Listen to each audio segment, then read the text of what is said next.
બંગાળની જનતાએ વિધાનસભાની ચૂંટણીમાં એવો જબરજસ્ત ઝાટકો આપ્યો છે કે મમતા બેનર્જીનો કિલ્લો પત્તાના મહેલની જેમ વિખેરાઈ ગયો છે. બીજેપીએ 200થી વધુ બેઠકો જીતીને ઇતિહાસ રચી લીધો. જોકે ખરો ખેલ તો હવે શરૂ થયો. હાર પચાવવાને બદલે હવે દેશના દુશ્મનોની મદદ લેવામાં આવી રહી છે. બાંગ્લાદેશના કટ્ટરપંથી સંગઠન જમાતે ઇસ્લામીના નેતા મોહમ્મદ નરુલ હુદા ખુલ્લેઆમ વિડીયો બનાવીને મમતા બેનર્જીને ઉશ્કેરી રહ્યા છે. આ માણસ કહી રહ્યો છે કે મમતા દીદી તમે રાજીનામું ન આપો.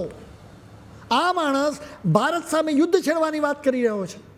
એ કહી રહ્યો છે કે બંગાળને આઝાદ જાહેર કરી દો અને દિલ્હી સામે બળવો કરી દો. વિદેશની ધરતી પર બેઠેલો કટ્ટરપંથી નેતા કહી રહ્યો છે કે 17 કરોડ બાંગ્લાદેશી મુસ્લિમો મમતા બેનર્જીની સાથે ઊભા છે. આ કેટલી ગંભીર વાત છે. જે સંગઠન કટ્ટરવાદ ફેલાવવા માટે જાણીતું છે તે આજે ભારતને તોડવાની વાત કરી રહ્યો છે. આ સીધે સીધું ભારતની અખંડિતતા પરનું આક્રમણ છે. આ કોઈ સામાન્ય નિવેદન નથી, પરંતુ ભારત વિરુદ્ધ સિવિલ વોર છેડવાનું ખુલ્લું ષડયંત્ર છે. ભારત આ ક્યારેય સહન નહીં કરી શકે.